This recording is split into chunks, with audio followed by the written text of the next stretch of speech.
was having this conversation about how excited I feel, and it's ridiculous because I feel like a teenager. I haven't felt like this for years. Even the past 2 relationships that I had, but I didn't get this excited. The story you're about to hear is real. A real client working with David Holman to achieve extraordinary results. David has worked with high performers such as Olympic athletes and business owners, as well as those looking to develop meaningful relationships. Aside from names and certain characteristics which have been changed to protect clients' confidentiality, all other details are true. This special season is brought to you by the Self-Belief Chief podcast. In the series finale, we revisit with a client who we met back in episode 1, who was struggling with heartbreak, regret and rejection, and had got herself to a point where the idea of meeting someone again was too terrifying, in that there was too much risk of pain that she didn't know whether she'd be able to be with someone again. Well, after months of working together, she got a smile on her face. She's grown magnificently in so many different areas of her life, including her career, her hobbies. She feels that she's more cared and supported by her friends than ever before. She has better relationships with her children.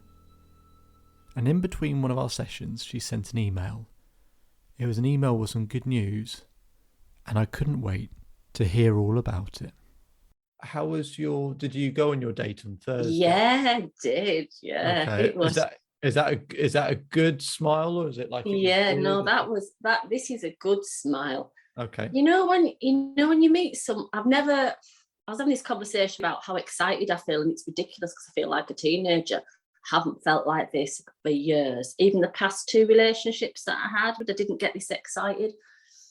It just makes me laugh and it gets me. And his humour is so like mine. But it's great because it's just, we just understand the humour. Nobody else gets it, but yeah. What sort of humour? What are you laughing about? Just when he messages, I can imagine him talking and it's making me laugh because it's just funny. Because like last night he messaged me, he said, I'm just messaging to say sleep tight. I don't know why I'm saying sleep tight, because I don't think you're tight with money. And then he goes off on you see, you're laughing. I think that's really funny. And then he's going, I don't know where that's come from. I might have to Google it because it's got to be a saying, hasn't it? So then that makes me Google it. So then I messaged him back and said, it's to do with bed springs when you were younger. That makes more sense. Yeah, that makes more sense. But do you know what I mean? So he's sparking ideas in me to go and it's just, it sounds ridiculous, but it does make me laugh. And he rings me all the time. And he was really generous when he came down. He insisted on paying for everything. And he was a real gentleman. And he said it was nice to peel some of the layers back about me. He says, because I think you're very deep and you come across as this really positive, happy person, but I think there's more to you than that, which I thought was quite insightful of him. So we didn't talk about heavy stuff, but we touched on it, which was lovely. I didn't feel like I was at an interview, and he said he didn't feel like it was an interview. He knew my daughter was coming, which was great, so he messaged me on Friday and said, have a lovely time with your daughter. I don't expect to hear from you, but if I do, it'd be lovely. So I went out of my way, I made a point of ringing him on the Saturday morning and the Sunday morning.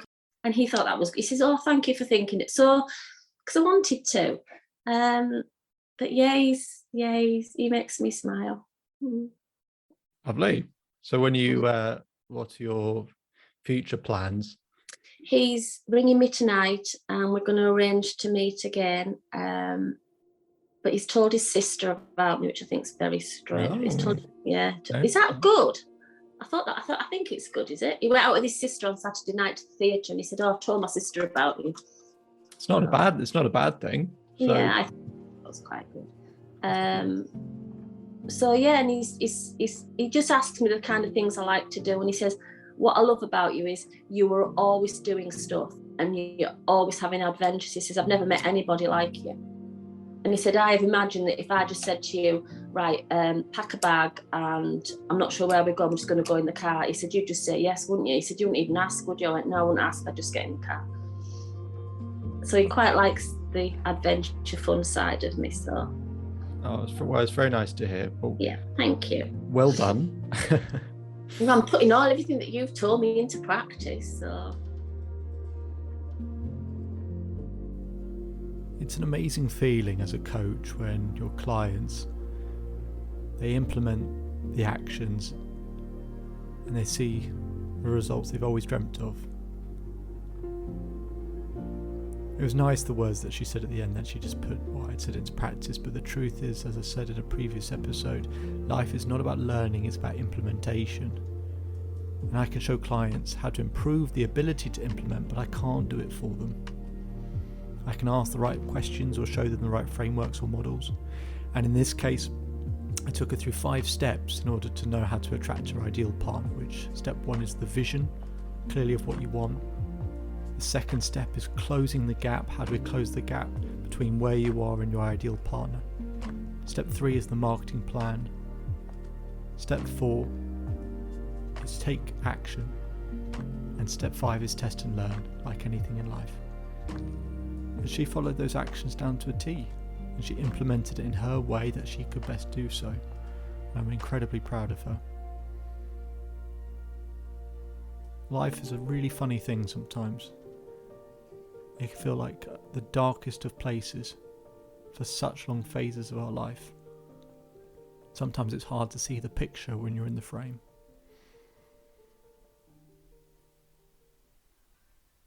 So I'm going to help you right now. What, you didn't really think we'd get through the whole series without me helping you as well? It's called How Can I Change Your Life? So let me, in the next couple of minutes, plant a seed for you that will grow into something.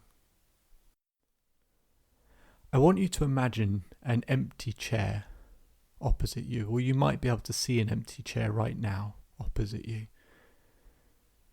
And I want you to look at that empty chair, wherever it is, go find it and look at it.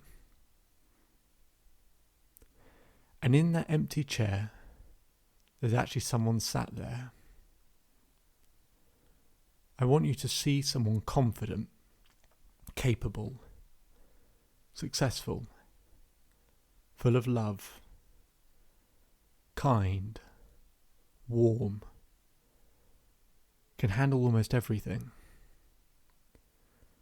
They're friendly, they smile, they're gentle, they're efficient, they're productive. I want you to see them in this chair, and I want you to imagine how they're sat. What do they do with their legs, their arms? How do they hold themselves? How do they carry themselves? Where do they look? Are their feet pointing towards you? How do they talk to you? I want you to imagine all of that. Imagine how they breathe when they love life.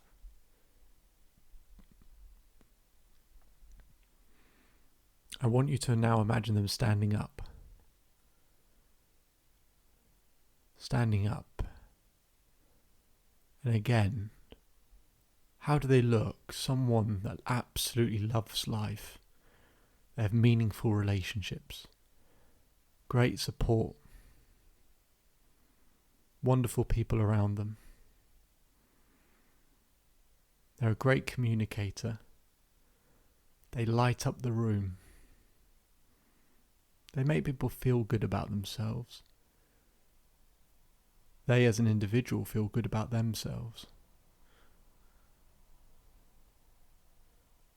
I want you to imagine everything. Do they look at you? Do they stand up straight? How do they breathe? What do they do with their arms? Are they jumping? Are they spinning? Are they dancing? How do you know that they love and enjoy life? I want you to imagine all of that right now. And this is the key part. What I'd like you to now do is go and stand in that spot in front of that empty chair. and look back to where you're currently sitting. I sincerely mean do it now. Go and do it, because this will change everything. Go and stand there and look back where you were once sitting. And stand in the way that you just described that person standing. Focus on how they breathe, what they do with their arms, what they do with their body, how they move. Focus and concentrate on all of that. What do they think about? What do they focus on when they love and enjoy life? How do they treat people? Look back to where you were sitting and talk to them and give them advice about what they could change or what they could improve to really upgrade their life. How can they change their physiology and therefore the hormone balance in the body and change the biochemistry? How can they change their language? How can they be that loving, warm presence that they want to be? How can they have more love in their life? Give them all these answers, because standing in this spot, you have them. And as you stand here, in this version of you, confident and capable, and you feel different, you feel stronger, I want you to give this version of yourself a name that you'll never forget. A name that represents this version that you're standing in right here, full of love, full of care, full of beauty, full of warmth, kindness. Someone who's successful, capable, full of love and meaningful relationships. Give this version of you a name, whatever it is. And this name, this version of you, is something you can always come back to. And I'll leave you with this. What one change today would change your life?